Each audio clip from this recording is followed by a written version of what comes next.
pues buenas noches otra vez aquí tratando de difundir la ciencia básica en México. Y bueno, nos acompaña hoy, es un verdadero gusto que tenga el ánimo de divulgar la ciencia, el doctor Pablo Rudomín. Él está en Geofísica, Biología y Neurociencias aquí en el CIMBESTAB. Entonces, doctor, pues es un placer poder platicar con usted sobre su línea de investigación. Bueno, como usted dijo, difundir la ciencia yo creo que es muy importante porque no se trata de estar en una torre de marfil, sino de participar a la gente lo que uno está encontrando para que forme parte de su cultura, porque usualmente cuando se habla de cultura se piensa en literatura, música, arte, y a la ciencia se le pone por otro lado, cuando realmente dentro de la ciencia hay muchos componentes creativos y de imaginación, ¿verdad? Que uno trata de interpretar la naturaleza y obviamente hay muchas cosas que desconocemos, hace uno hipótesis y trata uno de demostrarlas experimentalmente. Claro, interesantísimo, porque además sin esto, todo lo que conocemos, todas las farmacias, toda la ciencia, las operaciones, todo viene de la ciencia básica. Por eso, ¿qué es la ciencia? La ciencia es tratar de entender el mundo que nos rodea, ¿verdad? Somos lo que yo llamo DNA pensante, ¿verdad? Porque de hecho, si usted se pone a pensar, estamos viviendo uno de los momentos más excitantes de la historia de la humanidad, que es el descubrimiento de la estructura del DNA, que nos muestra que todos los seres vivos compartimos básicamente la misma estructura, lo cual plantea una serie de preguntas. ¿Por qué nosotros somos, no todos, pero seres pensantes, ¿verdad? Y hay otros que diferimos muy poco en el DNA, no han adquirido esa capacidad de preguntar, de razonar. Indudablemente se dan cuenta del mundo externo, del mundo que los rodea. Usted ve un perro, lo ve un gato, un chimpancé, y pues sí, indudablemente tienen... ¿Conciencia? Yo creo que sí. Son grados de conciencia como lo son desde el niño recién nacido hasta el adulto. Y hay muchas hipótesis, pero obviamente una está relacionada con la capacidad de desarrollar un lenguaje y comunicarse y tener una representación del mundo externo. Y ya de ahí salen pues, una serie de explicaciones que van desde las místicas, ¿verdad? En que todo pasaba porque los dioses decidían que si llovía, que si no llovía, hasta tratar de encontrar explicaciones que podemos llamar más racionales, científicas. Muchas de ellas están sustentadas por hipótesis que pueden o no ser puestas a prueba, ya sea experimentalmente o observacionalmente, como es con el movimiento de los astros. Pero siempre hay esta confrontación con lo que podemos llamar el mundo externo, ¿verdad? Parte uno de la hipótesis de que fuera de nosotros existe un mundo externo, nosotros formamos parte de él desde luego, pero que sigue sus propias leyes. Obviamente allí viene lo que se considera el principio de incertidumbre de Heisenberg, que cuando ya se está observando fenómenos en una microescala, el mismo hecho de observar cambia lo que está sucediendo. Entonces nosotros estamos en un límite intermedio, pero por el tipo de experimentos que hacemos, lo hacemos, por ejemplo, en animal anestesiado, vemos cómo se comunican las neuronas entre sí, pero simplemente el hecho de dar anestesia ya cambia las conexiones en el sistema nervioso. Entonces estamos viendo, modelos experimentales de los cuales podemos inferir una serie de situaciones, de circunstancias y de respuestas, ¿no? Nosotros percibimos el mundo externo, los cambios del mundo externo y reaccionamos ante ellos, ¿verdad? Por ejemplo, un estímulo, toco algo que está caliente, inmediatamente retiro el brazo, claro, porque hay señales que viajan hasta la médula espinal y producen un reflejo flexor que nos permite alejarnos de eso. Claro. O cuando hay una inflamación, por ejemplo, en la rodilla, hay señales que van y que producen en nuestro sistema nervioso, sobre todo en el cerebro, el tallo cerebral, señales que tienden a suprimir estas señales de tal manera que no haya un aumento, una cascada de más y más dolor, sino hay factores, se llama retroalimentación, sistemas de control que nos mantienen dentro de un cierto estado de equilibrio. Ok. Ahora, entonces, no es lo que vengo a preguntar realmente hoy porque me llama la atención las investigaciones que tienes sobre la médula espinal, estas conexiones neuronales en la médula espinal. Absolutamente, sí. Sí, me interesó la médula espinal, aunque he trabajado en la corteza cerebral, porque se conoce mucho de su estructura y es la primera entrada de nuestro sistema del mundo externo allá. De hecho, si usted lo ve evolutivamente, el encéfalo aparece después en la filogenia. Sí. O sea... lo primero era la médula y el CR, ¿no? Ve los cordados, los animales, la lampea y todo. Después se desarrolla este centro, digamos, que controla bastante, ¿no? Pero allí, ¿qué pasa? Tenemos las fibras sensoriales, llegan a la médula espinal y ahí hacen contacto con otras neuronas, unas locales y otras que mandan información a otras estructuras para hacernos una percepción, hacernos conscientes de eso. Ok. Entonces, ahorita que platicamos sobre la médula espinal, porque me llama mucho la atención, pero mencionó algo que también me llama mucho la atención. Pudiéramos hablar de niveles de conciencia desde los animales hasta nosotros, del mundo externo, pero en todas sus investigaciones, no sé si alguna vez ha reflexionado sobre autoconciencia en los animales. ¿Existirá un grado de autoconciencia? Yo creo que sí. Es algo que va evolucionando. Yo siempre tomo como ejemplo lo que pasa con los niños desde que están recién nacidos hasta adultos, ¿verdad? Al principio, pues reaccionan a situaciones de dolor, frío, hambre, y probablemente produce un estado de conciencia de bienestar o malestar. A medida que se van desarrollando y viene todo este proceso de comunicación, se va estructurando esa autoconciencia, esa conciencia. Yo estoy absolutamente convencido, ¿verdad?, de que en los primates superiores, llamémosle chimpancés y todo, cuando los metes en una jaula se dan cuenta que están en una jaula, se dan cuenta que están limitados en todo, en estas cuestiones, ¿no? Y tan es así que se habla de los derechos de los animales en ese sentido. Quizás, bueno, yo no soy Kafka, no puedo sentirlo como cuando él se despierta y se convirtió en araña, como pensaría yo si fuera una araña. Pero sí, yo creo que hay niveles de conciencia, ¿no? Sí. Ok. Bueno, ahora, en la médula espinal, cuando se recibe un dolor, ¿es cierto que se detiene en la médula espinal y hay respuesta desde bueno, vamos por partes. El dolor es una interpretación de nuestro sistema nervioso a ciertas señales. El dolor en sí no existe. Igual que el color azul, nosotros vemos una serie de ondas que interpretamos de color azul o de color rojo, ¿verdad? O por ejemplo,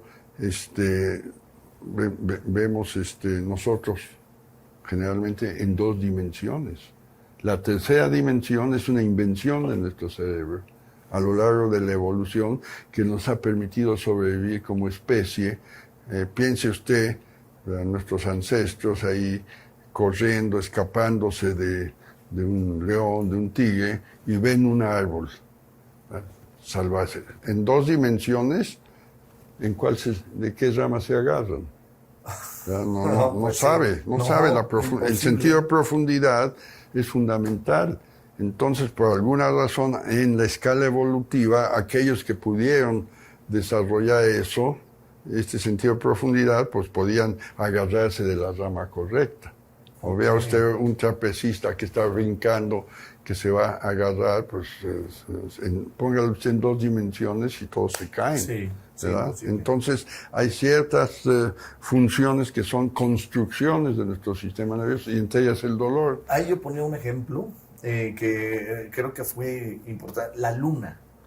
Cuando volteamos a ver la luna, la estamos viendo en 2 dimensiones, o sea, plano. No es cierto que estamos viendo su tridimensionalidad.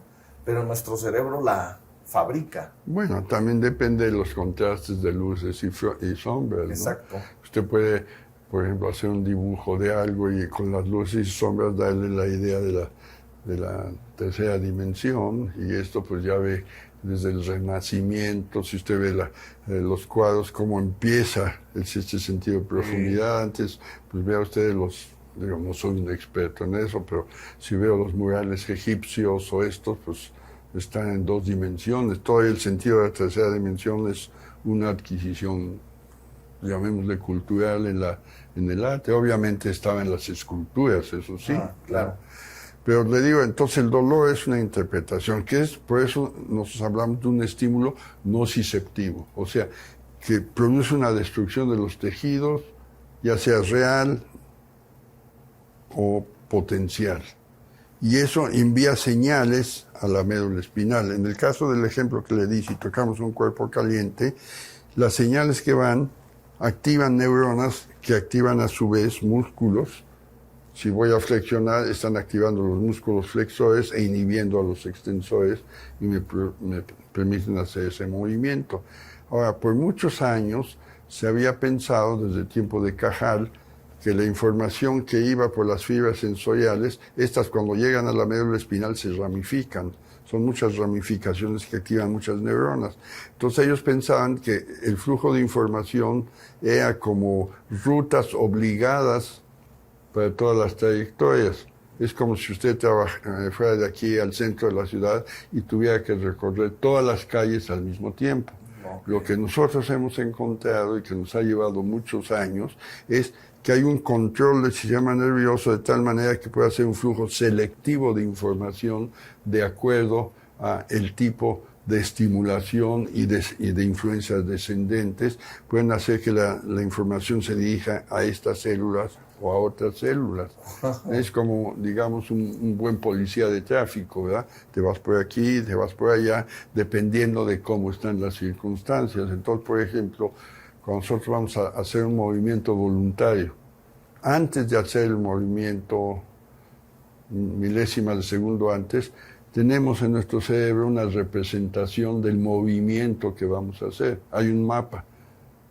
Y después, una vez que se establece ese mapa, bueno, el mapa se establece por la información que está llegando. Sí, claro. Porque si nos vamos a mover, digamos, vamos a brincar en un trapecio, pues no es nada más ver el columpio, ¿verdad? Es sentir cómo es el cuerpo, qué tanto, en qué posición está, o digamos, pensando en alguien que está jugando tenis, viene la pelota, tiene que tener una idea concreta del cuerpo. Entonces hay información que viene del cuerpo, información que viene del mundo externo, información que viene a través de visual, oídos, piel y todo, y eso es integrado, se forma ese mapa. Entonces, en un momento dado, uno toma la decisión y entonces se ejecutan esas órdenes. Y en esa ejecución, pues depende mucho de la información que se recibió. Si la ejecución es correcta, el movimiento es correcto, pues entonces, digamos, sobrevive el animal si está en condiciones críticas, digamos. Si fue incorrecto, pues se cae y ahí se acabó. Exacto. ¿Verdad? Entonces, lo que nosotros hemos encontrado, como decía, es que este flujo selectivo de información está imprimiendo o diciéndole al sistema nervioso qué tipo de información necesita para qué cosas. En un movimiento voluntario, por ejemplo, si yo sé que voy a hacer esto, las señales que van a activar estos músculos son consideradas, pero las que vienen de otros músculos son inhibidas para que no haya interferencia, que no haya ruido en ese tipo de cosas. De ahí la complejidad a veces de hacer dos movimientos de estas pruebas que nos ponen, ¿no? Bueno, en parte también es eso, ¿no? Depende ya también de entrenamiento, hay movimientos, pues, digo, los movimientos muy complejos, ¿no? Bueno, hay movimientos aprendidos y hay movimientos que ya están impresos en los circuitos neuronales, ¿no? Ok. Entonces, el dolor es una interpretación. Es una interpretación. ¿Podríamos hablar entonces de que una persona que siente mucho dolor está haciendo una interpretación, digamos, exagerada? Bueno, depende mucho de... Acuérdese también que el dolor es una señal que algo anda mal. ¿verdad? Hay casos de gentes que no tienen receptores al dolor, son por fibras muy finas, amielínicas, se llaman fibras C, y entonces no sienten dolor, entonces se machucan los dedos, en fin, gente que no funciona. Hay experimentos en animales, si en una ratita recién nacida le inyectan capsaicina es el principio activo del chile, ¿verdad? Las fibras que transmiten dolor, porque cuando usted se inyecta capsaicina es como si se quemara, ¿verdad? Como si sentemos, porque activan fibras que transmiten señales de temperatura dolorosas. Entonces, a medida que crece el animal, esas fibras se ven lesionadas y desaparecen, entonces el animalito no siente dolor ante ciertas cosas y su capacidad de sobrevivencia disminuye mucho. Okay. Porque se automutilan, no se dan cuenta, en fin, una serie de cosas. Entonces el dolor es una señal. Okay. ¿Verdad? Ahora, si el dolor se prolonga demasiado, se vuelve dolor crónico. Entonces habla que nuestro sistema tiene una memoria al dolor. Y entonces lo que nosotros estamos estudiando son los mecanismos que están involucrados en esa memoria al dolor y cómo puede suprimirse esa memoria al dolor. ¿Verdad? En clínica se usa mucho, o se empieza a usar lo que se llama analgesia preventiva. Si a usted lo van a hacer una operación quirúrgica y antes de empezar la operación le inyectan una pequeña cantidad intravenosa de lidocaína, que es un anestésico local, el dolor postoperatorio disminuye extraordinariamente. Porque cuando usted lo anestesian, lo que está bloqueando es la interpretación de esas señales al dolor, pero todos los eventos que suceden cuando cortan el tejido se activan y activan, se liberan sustancias, se activan vías. Entonces la lidocaína está suprimiendo esa fase. Y lo que nosotros estamos estudiando precisamente, registrando en animal anestesiado, de muchos sitios al mismo tiempo, los potenciales en la médula espinal, y de ahí vemos cuáles están correlacionados en el tiempo. Suponemos que las neuronas que aparecen síncronas es porque hay una conexión funcional entre ellas. Entonces de ahí podemos sacar mapas de la conexión entre las neuronas, un mapa en el tiempo y en el espacio. Wow. Ahora, la gran sorpresa nuestra es que saca uno de esos mapas, imagínense, estamos registrando de 20 sitios al mismo tiempo y vemos cómo se correlaciona el sitio A con el B con el C, etcétera, etcétera. Son 50 y tantas combinaciones. Entonces podemos graficarlas, las que están muy correlacionadas, le van a dar un coeficiente de 1, digamos, y las que no están correlacionadas de 0. Entonces hay toda una distribución que depende de qué tan separados están los grupos neuronales entre sí a lo largo de la médula espinal. Pero la gran sorpresa que encontramos fue que esos mapas no son aleatorios, no son al azar, son estructurados. Si yo saco los mapas media hora y esta media hora, digamos, del animal en reposo son virtualmente idénticos. Entonces las probabilidades de que coincidan al azar son mínimas, ¿verdad? Okay. Es más probable que no sé, en fin, son mínimas, ¿no? Entonces, nosotros vemos, ahí están, inyectamos una pequeña cantidad de capsaicina, que produce inflamación, y esos mapas cambian a otros mapas, cambian las conexiones, pero curiosamente también están estructuradas, o sea, no cambian al azar, cambian una estructura. Es como si estamos con la computadora hablando en inglés y ahora la cambiamos a español. Son los mismos chips, pero ahora que se reconectan en forma diferente. Entonces, tenemos, digamos, los mapas obtenidos durante el capsaicina. Y si ahora inyectamos una pequeña cantidad de lidocaína, los mapas vuelven por media hora a como eran antes de la inyección de la capsaicina.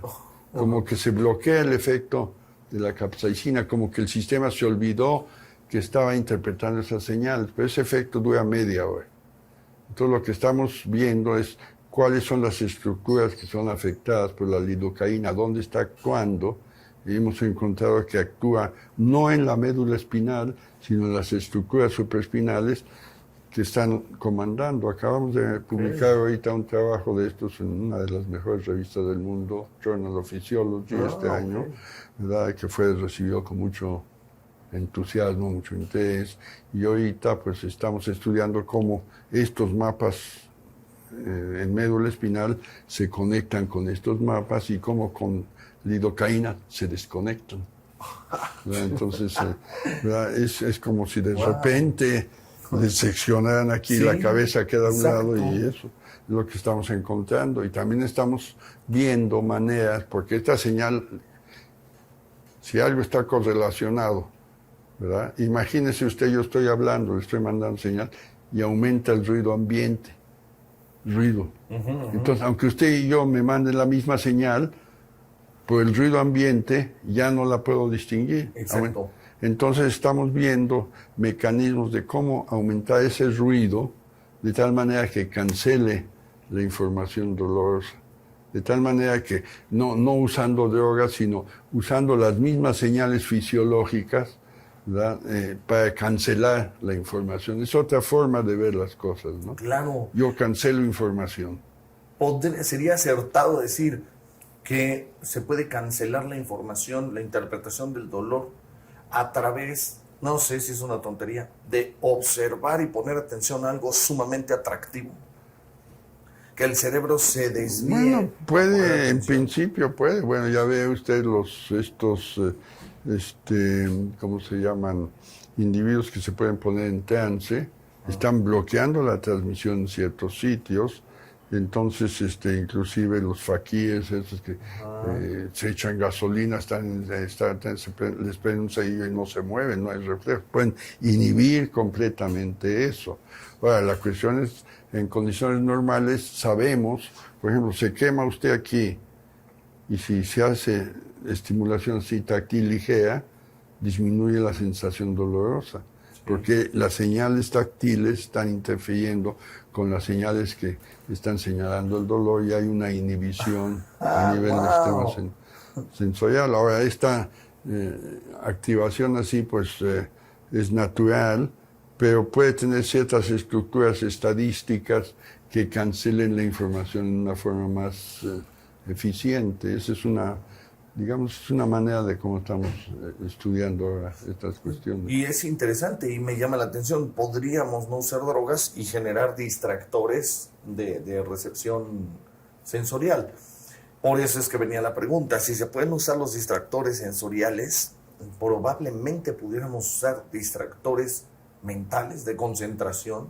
Bueno, todo eso son controlados por nuestro sistema nervioso, sí. Si yo le pongo una escena verdaderamente impactante en una televisión a una persona, impactante, no sé, asombrosa de la naturaleza, algo que le llaman, y se le está estimulando el dolor, si es lo suficientemente poderosa para atrapar su atención, ¿podría distraerse la interpretación del dolor? Bueno, hay lo que se llaman las neuronas espejo, y hace poco tuvimos en el Colegio Nacional una serie de conferencias sobre eso. Invitamos al doctor Risolati, italiano, que encontró lo que se llama las neuronas espejo. O sea, nosotros tenemos neuronas, sobre todo están en el área de Broca, en que imitan, se pueden sincronizar con lo que están viendo, de tal manera que hay una especie de resonancia entre lo que uno ve y lo que uno está interpretando, de tal manera que en un momento dado el sistema actúa como si le estuviera pasando a él. Entonces, por ejemplo, hay muchos ejemplos. Si usted está viendo a una persona querida sufrir, para tener ese sufrimiento lo incorpora usted por estas neuronas, y usted también tiene una serie de cambios funcionales, fisiológicos, ¿verdad? O si ven, y eso lo usan mucho los torturadores y todo, usted está viendo cómo están lastimando y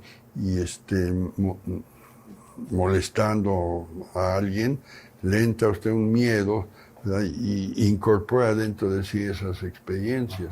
Eso precisamente hay mecanismos de imitación que son fundamentalmente también para la sobrevivencia. Eso lo puede ver usted pues con los niños recién nacidos. Hasta los primates, ¿no? Sí, sí, sí, sí. Imitan al adulto para proteger. Hay esa imitación que es parte del aprendizaje, ¿no? Uh-huh.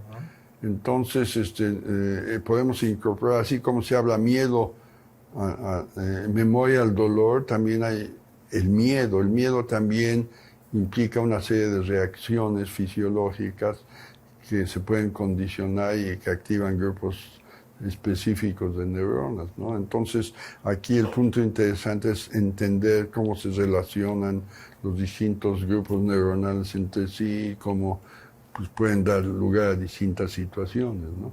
¿Sería muy atrevido decir que el dolor es subjetivo? No, es subjetivo. No, es subjetivo. El dolor en sí no existe. Por eso hay umbral del dolor. Bueno, algunos tenemos más bajo, otros más alto, depende del entrenamiento de la persona. En general tengo la impresión, por ejemplo, que las mujeres tienen un umbral más alto al dolor. Todo depende del entrenamiento, ¿no? Claro. Ahora también hay, precisamente yo doy una conferencia el 13 es el próximo jueves, sí.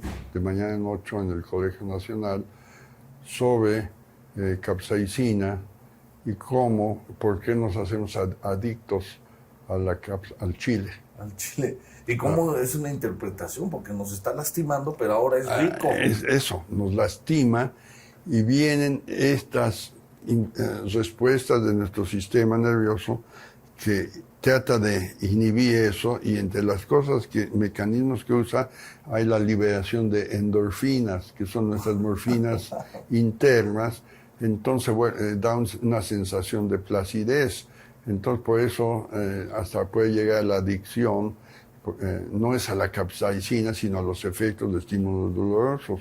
Y tiene usted ejemplos de gente que se automutilan, sí, o que se dan los golpes ahí, los muy religiosos, sí, o esto.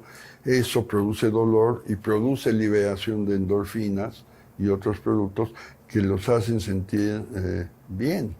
¿Activará también al sistema endocannabinoide? Sí, claro, es parte de todo eso, ¿no? Okay. Digo, hay que ver en qué condiciones específicas, pero el punto importante aquí es que la sensación de dolor es subjetiva, ¿no? Subjetiva. Qué bárbaro, entonces... No, bueno, eso no le quita valor, todo es subjetivo. Pues sí. Si hablamos de conciencia, la conciencia la estamos infiriendo en los demás. Cada uno de nosotros es consciente de sí mismo, pero no de los demás. Entonces inferimos, bueno, el otro reacciona igual que yo, supongo que tiene conciencia igual que yo, pero no puedo demostrarlo. Y ahí está el juego de la máquina de Turing, ¿verdad? Sí. Que lo conoce usted, sí, ¿verdad? Que yo, del lado de esta pared o de esto hay alguien. No sé si es una máquina o es una persona. Entonces yo puedo tener un juego con él haciendo preguntas y él nada más me va a contestar en binario, ¿no? Ajá. Y de ahí tengo que saber si es una persona o es una máquina. Todavía hay un cierto porcentaje de éxito. Por ejemplo, me recuerdo por ahí había un cuento que le preguntan a la máquina, ¿puedes volar? Bueno, una persona diría, no tengo alas. Pero ahí la máquina contesta, no he sido diseñada para eso.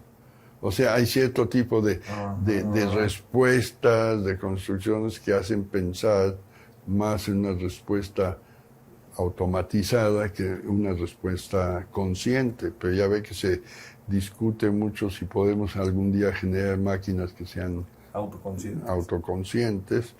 La respuesta, pues yo me atrevería a decir que sí, que es posible, pero son muchas variables. ¿Qué se necesita para autoconciencia? Sensores que lo captan del mundo externo, sensores que captan de su mundo interno, sistemas de memoria, capacidad de comunicación, capacidad de generar lo que se llama creatividad, circuitos que antes no estaban generados. En fin, eso nos lleva a un mundo apasionante, ¿no? Sí, no, increíble además. Porque entonces, si existiera en la máquina la autoconciencia, ahorita que está en boga y muy fuerte en Japón ya la vida con robots prácticamente, si el robot es autoconsciente, entonces habría relaciones interpersonales o serían limitantes de la autoconciencia en las máquinas, ¿no? Pues quién sabe, ¿no? Ya ve que se ha especulado mucho, ¿no? Sí. Realmente aquí, me viene a la mente ya que habla, ahorita con todas estas cuestiones de las redes sociales, y aquí viene un punto, nos comunicamos a través de máquinas. Entonces estamos perdiendo una serie de cuestiones que son importantes. Nuestro sistema nervioso se especializa en interpretar caras, expresiones faciales. Entonces usted a través de la expresión facial puede reconocer si la persona es agresiva, si viene en buen plan, si está enojada, si está sufriendo, etc. Y ese tipo de información no la tiene usted si simplemente está tecleando y viendo, se está perdiendo ese aspecto de comunicación social que es fundamental. Usted puede ver, por ejemplo, uno de los problemas de los niños autistas es que ellos no miran a los ojos, miran el contexto de la cara y todo, pero no pueden interpretar cabalmente las expresiones faciales. Hay experimentos en que pueden ver, ponen sensores en los ojos, pueden ver qué están observando de una imagen. Entonces una persona, digamos, no quiero llamar normal, pero común y corriente, ve los ojos, la boca, la nariz, los labios, la cara. Los niños autistas o autistas en estado avanzado ven el contexto y no ven eso, ¿no? Y hay medidas, ¿verdad? Entonces, no pueden interpretar las intenciones de la otra persona, y eso, pues, en un sentido social, pues, los pone en una categoría aparte, ¿verdad? Yo hablando con alguien, pues puedo saber si me está tomando el pelo o no, puedo saber, no estoy viendo usted, pero, ¿verdad? Pero o alguien habla uno y dice, esta persona me cayó muy bien porque hubo cierta cuestión, ¿verdad? Cuando yo entrevisto a los estudiantes aquí para ver si van a venir al laboratorio, el contacto visual es fundamental. Puede uno darse cuenta si están interesados, si no están interesados, cómo reacciona a una serie de cosas. Inclusive, ahora esas técnicas de interpretación facial se usan mucho como detectores de verdad y mentiras. Antes, ahorita usaban que si la presión arterial, la respiración, eso ya son métodos un poco, pues, antiguos. Ahora están viendo expresiones faciales y hay cierto tipo de expresiones involuntarias conectadas a las emociones. A las emociones que las pueden detectar con la computadora y pueden saber si la gente está diciendo la verdad o está mintiendo o está tensa o está eso, ¿verdad? Veía yo en una investigación de estas que la comunicación entre dos personas, las palabras tan solo son el 20% como máximo. Y todo lo que usted está diciendo es el resto de la comunicación que estoy diciendo. Absolutamente. El lenguaje corporal es fundamental. Sí, entonces, por eso... de ahí venía mi pregunta, ¿no? Si las relaciones interpersonales con una máquina con autoconciencia... Bueno, por eso, pero vea usted, con Facebook o esas cosas, están en redes, no se ven, no comunican, nada más son palabras, ¿verdad? Cómo mentiras pueden proliferar, cómo cualquier cosa, ¿verdad? Yo cuando hablo con alguien puedo darme cuenta de qué tan serio, cómo está inventado, cómo está, ¿verdad? Esta sonrisita de insimulada, lo que sea. Sí. Eso se pierde por completo y la gente está perdiendo esa capacidad de comunicación que yo pienso que a la larga o ya está teniendo una serie de consecuencias sociales en nuestro comportamiento. Vea usted cómo una cierta mentira puede proliferar. Vea lo que acaba de pasar desafortunadamente en Puebla hace unos días con los linchamientos, ¿verdad? Sí. Viene alguien y dice, estaba robando a su niño, y ahí va toda la gente sin analizar, sin ver, y eso es a través de las redes sociales. Vienen. Sí. Entonces estamos cayendo en una fase que yo pues siento que es muy, muy complicada y peligrosa inclusive, porque puede proliferar cualquier mentía, ¿no? Cualquier cosa se ha usado para las elecciones. Está famoso lo que está discutiendo de elecciones aquí o en Estados Unidos o donde sea, ¿no? Y importante, eso está fuerte. Y todo eso está basado, pues obviamente, en cómo reacciona nuestro sistema nervioso a una serie de circunstancias. Después todo esto es un sistema de comunicación y de la misma manera que nuestras neuronas se comunican entre sí, los mismos principios rigen cómo nos comunicamos entre otros. Después de todo somos conjuntos de grupos neuronales que se están comunicando entre sí. Pues sí, es verdad. De ahí viene todo. Así es que podemos hablar de inteligencia individual y de inteligencia colectiva. Las interacciones pueden ser positivas y dar lo que se llaman propiedades emergentes, que son más que la suma de las cuestiones individuales, darle una dimensión completamente diferente que puede ser positiva. Lo que hacen o en estos negativa. laboratorios de investigación, ¿no? Con un grupo de personas. Pues sí, Neuronas conectándose. exactamente. Ahora, volviendo un poco a lo del dolor, me llama tanto la atención, porque entonces lo recibe la médula espinal, pero debió tener un previo aprendizaje, digamos así, para esta interpretación. Absolutamente. Supraespinal, ¿no? Bueno, hay cuestiones que ya son, digamos, propiedades de los circuitos neuronales adquiridas a través de la evolución. Sí. ¿Verdad? Si usted toca algo caliente, va a ver la fricción porque esto es un reflejo involuntario. O el famoso golpe en el dedito con la pata de la cama. Por ejemplo, ¿verdad? Ahora, usted puede inhibir eso. Imagínese a un gimnasta o en el circo que se va a agarrar del columpio. Bueno, imagínese que está muy caliente el tubo ese, pero él no lo sabe. Entonces, en el momento en que se agarra, se va a soltar y se cae. Oh, sí. Pero si sabe que está caliente, va a inhibir eso y dice, aunque me queme la mano, no me suelto. Ajá, qué buen Porque me ejemplo. caigo, ¿verdad? Wow. Entonces esta capacidad de inhibición de ciertas reacciones reflejas es fundamental para nuestra sobrevivencia, ¿no? Qué buen ejemplo. Y le tuvo que disminuir el dolor a fuerza, si no se suelta. No le disminuye, se aguanta, suprime el reflejo. Suprime el reflejo. Suprime el reflejo automático, ¿no? Okay. Y le va lastimando de todas maneras. Bueno, se queman las manos, pero no se cae. Exacto. Es un proceso, una decisión que toma en un cierto momento. A ver, ahí entonces estoy confundido en algo. Una cosa es la lastimada física al agarrar el tubo caliente. Otra es el dolor que está sintiendo. O el inhibir, es decir, yo sé que si agarro esto, va a estar caliente y mi reflejo va a ser soltarme, para evitar la quemada. Pero si yo me suelto, me caigo. Entonces tengo que tomar una decisión. Yo me agarro aunque me queme. Claro, ¿verdad? Aunque me esté doliendo, no voy a tener el reflejo de soltar. Ahí es donde viene mi pregunta.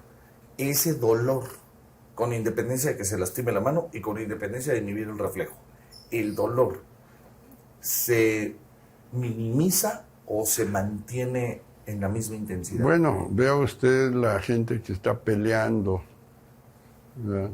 Cuando están peleando no sienten muchas veces el dolor, lo minimizan, y se pueden hacer heridas y todo, ¿no? Y no con la pistola, sino cuando andaban con espadazos y cosas así.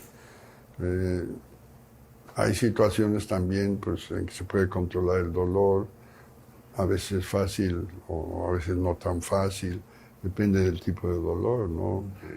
Supongo que, por ejemplo, durante el parto, cuando la mujer está dando a luz, pues hay mecanismos que pueden compensar el dolor, pero a veces sobrepasan la capacidad de la persona de controlarlo. Ya ve que les dicen que respiren rápido, psicoprofiláctico, son entrenamientos también, ¿no? Entonces, pero el punto importante es que el dolor es una interpretación de nuestro sistema nervioso como muchas otras cosas, ¿no? En el Hospital General, me parece, junto estaba la clínica, o está la clínica de algiología o algología, que manejaba dos terapéuticas, la medicamentosa o la no medicamentosa. Y eran cosas como el psicoprofiláctico, por ejemplo, pero para controlar dolor de cáncer, dolor de ese tipo de cosas. Y era sin medicamentos, sino llevando al individuo a un control. Pues sí, pero pues a veces todavía no podemos y entonces recurre pues a toda una serie de medicamentos, opiáceos y una serie de cosas que desafortunadamente producen adicción, ¿no? Exacto. O en gente normal, por problemas, toman estos opiáceos y pues, están en un estado de placentez y les gusta y se van con adicciones, ¿no? En esta línea de investigación, para ir finalizando por hoy, doctor, gracias. En esta línea de investigación, cuando descubrimos este punto tan importante, que el dolor es una interpretación, en una aplicación a la ciencia, al individuo, a la ciencia ya aplicada, un hospital, cosas de este tipo, ¿cómo sería? ¿A dónde vamos con esto? Bueno, ya le acabo de mencionar la analgesia preventiva. Entonces, la forma de encontrar mecanismos que previenen o suprimen el dolor postoperatorio. Esa es una de las, digamos, la aplicación directa de lo que nosotros estamos haciendo. Obviamente viene la parte empírica, pero a nosotros nos interesa saber qué está pasando cuando sucede eso, ¿no? Y ahí nos hemos llevado sorpresas. De ahí ha surgido precisamente la idea de poder cancelar información dolorosa atravesando otro tipo de información. Esa es una de las aplicaciones. Otra, obviamente, depende mucho del dolor, utilizar ciertos fármacos que son específicos. También de la industria farmacéutica, pues ya ve que se ha invertido mucho en eso y hay toda una gama de analgésicos. Pues yo creo que dentro de todos estos rangos, lo que más nos molesta es sentir dolor, ¿no? Eso es algo que naturalmente tenemos que evitar porque se vuelve una sensación desagradable. Aliviar el dolor es una cuestión divina, de verdad. Ahora tiene usted estímulos que van en lo contrario, que le producen una sensación agradable, entonces tiende usted a repetirlos, ¿no? Exacto. Y vendría una adicción también, habría que cuidar. Claro. En el fondo, pues nos gusta pasarla bien, ¿no? Entonces unos la pasamos bien en el laboratorio investigando, otros haciendo entrevistas, otros jugando a la política. Sí, exacto. Digo, o creando, ¿verdad?, la capacidad creativa, ¿no?, de un artista. Afortunadamente, pues nuestra capacidad mental nos da para todo, ¿no? Y ya si lo pasamos a nivel educativo, pues es interesante que la población, la gente se percate de todas estas cuestiones, ¿no? Es decir, muchas veces se critica a la ciencia y al desarrollo tecnológico por los avances que hay que generan otros problemas. Entonces, lo que yo digo, bueno, es el conocimiento, es como un martillo, lo puede usted usar para hacer casas o para romper cabezas, sí. Entonces ya depende de sus valores éticos y morales el cómo lo usa, pero el conocimiento en sí es una necesidad biológica de los seres humanos que tenemos de entender el mundo que nos rodea. Eso es lo que nos hace diferentes de los otros animales. Y si usted ve la historia, hay miedo al conocimiento. Miedo. Vea usted, el pecado original, Adán y Eva. Usted lo puede interpretar de muchas maneras. Una, desobedecieron el comando divino. Y la otra, se comieron el fruto del árbol del conocimiento, del árbol del bien y el mal. Pecado el querer conocer. Ya desde ahí se estigmatizó el conocimiento. Sí. Pienso yo que eso pues, era maniobra de los sacerdotes de entonces, que sabían de los eclipses, que sabían de las cosechas y todo, y no querían competencia. Entonces, sí. no estudies, porque no preguntes. Y eso se ha trasladado, ¿verdad? Y inclusive no hace mucho tiempo, ¿verdad? Cuando había esclavitud, cuando vino la conquista, lo que estaba prohibido era enseñarle a leer y escribir a la gente, porque empezaban a preguntar y eran menos manipulables. Exacto. Entonces, si lo transferimos a los momentos actuales, Por eso, en lo personal, pues el defender la educación pública, el defender la educación es lo que yo pienso que puede hacernos pues más libres, más capaces de tomar decisiones informadas, ¿no? Claro. Entonces, ese movimiento, miedo al conocimiento, pues ahí tiene usted la Inquisición, tiene usted las excomulgaciones, tiene toda una historia. Entonces, le digo, la intolerancia al conocimiento es algo, el miedo al conocimiento, porque el conocer, el saber, nos compromete. Sí, ¿verdad? sí. Y Responsabiliza. Responsabiliza. De una manera importante. Entonces muchos prefieren no saber, no conocer, para no tener sobre sí el Una peso, responsabilidad, una ese peso. responsabilidad. Pues caramba, doctor Pablo Rudomín, muchísimas gracias. Pues Gracias, ha sido de un verdad, por la gusto y entrevista, ahí me gracias. mandan copia Perfecto, de esto. claro que sí. Cuente con ella. Bueno. Bien, pues muchas gracias. Yo me despido de ustedes. Mi nombre es Martín Aparicio y hasta la próxima.